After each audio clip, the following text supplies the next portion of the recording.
Amish Tripathi is an author, columnist and diplomat. Amish's book series, the Shiva Trilogy and the Ramchandra series are the fastest selling book series in Indian publishing history. Amish took over as director of the Nehru Centre in London in October 2019.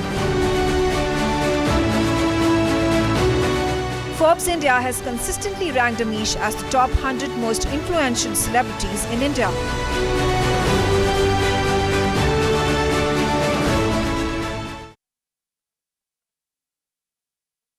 Hello and welcome. You're watching yet another episode of NewsX VaKu VasuDhaiva. The entire world is one big family. Joining me on the broadcast is a very special guest. He does not need any introduction. He's Amish Tripathi. He's a columnist, an author, and the biggest role that he has donned at this point of time, the fact that he's a director of the Nehru Centre in London, that's a big task at hand.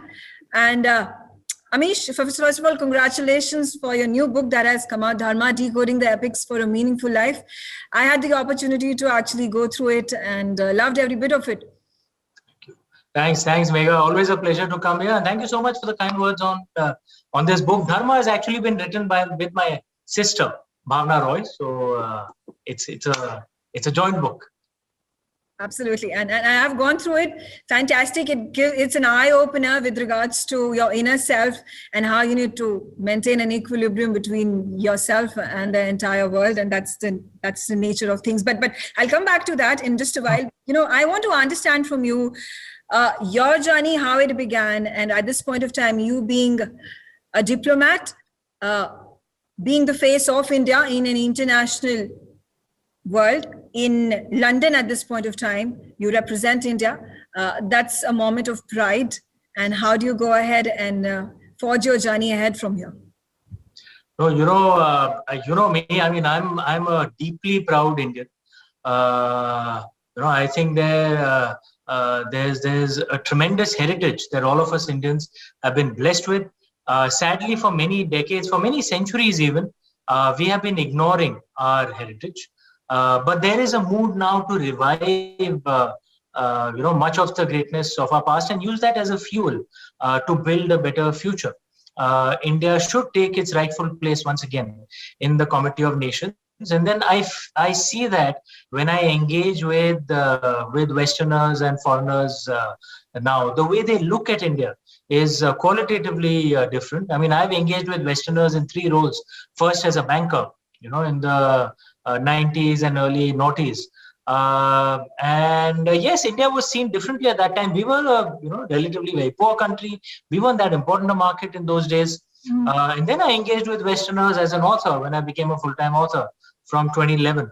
And one can see that, slowly the mood was changing. They were seeing India as a more powerful, more consequential country. And now even more as a diplomat, especially the way, Mother India has managed the COVID pandemic, which has failed so many countries across the world, including the far richer countries of the West. You will remember so many were saying that, that we will have hundreds of millions of COVID cases in India and millions will die, including Western media from here.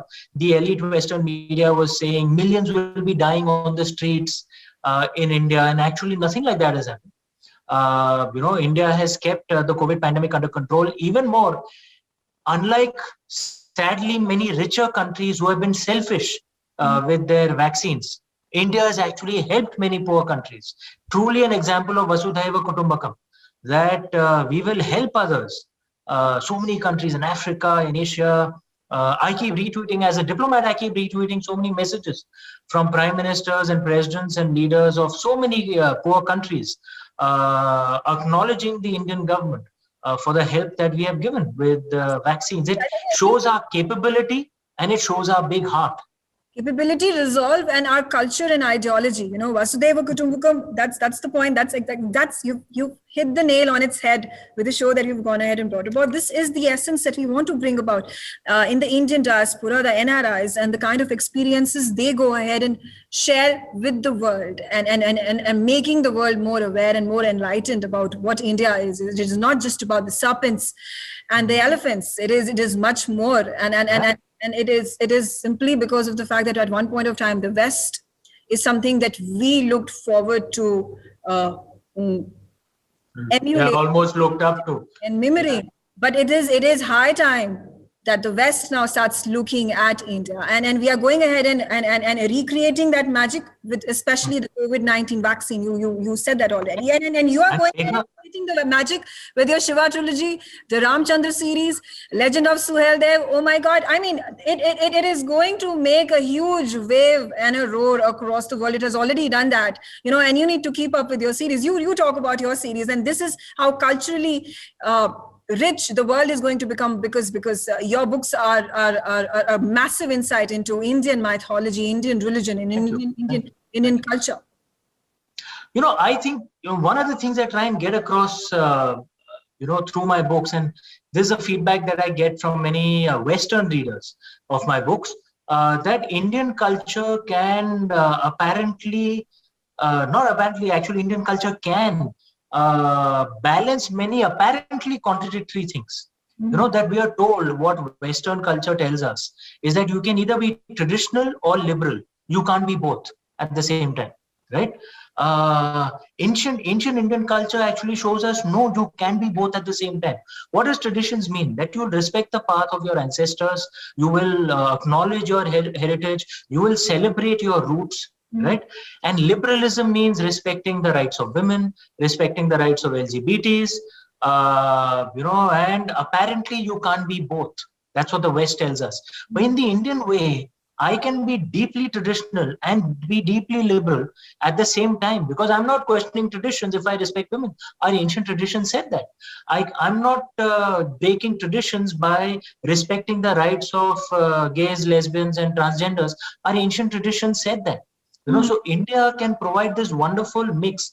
There is a value to traditions. You see in the West, where they've destroyed, over the last few decades, in a mindless thing towards individualism, they've destroyed most of their traditions. So therefore, in the West now, there's an epidemic of loneliness. If you destroy all community, family, you destroy everything. All you're left with is yourself. Do you know many Western governments have a minister of loneliness now? It is actually such a big problem.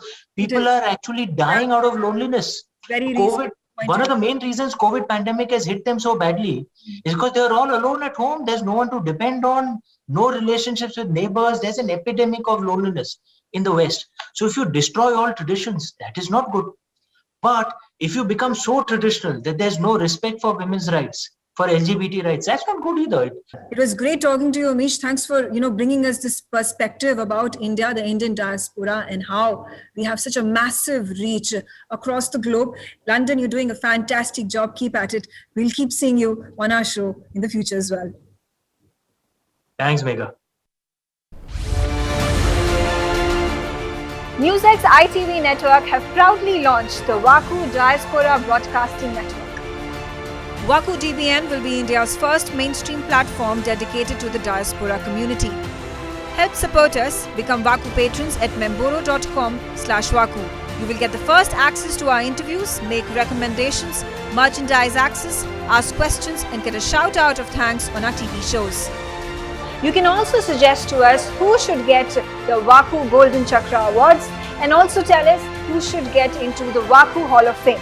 Limited memberships are available at 100 rupees per month on Memboro VaKu. Sign up now. Log on to memboro.com/VaKu.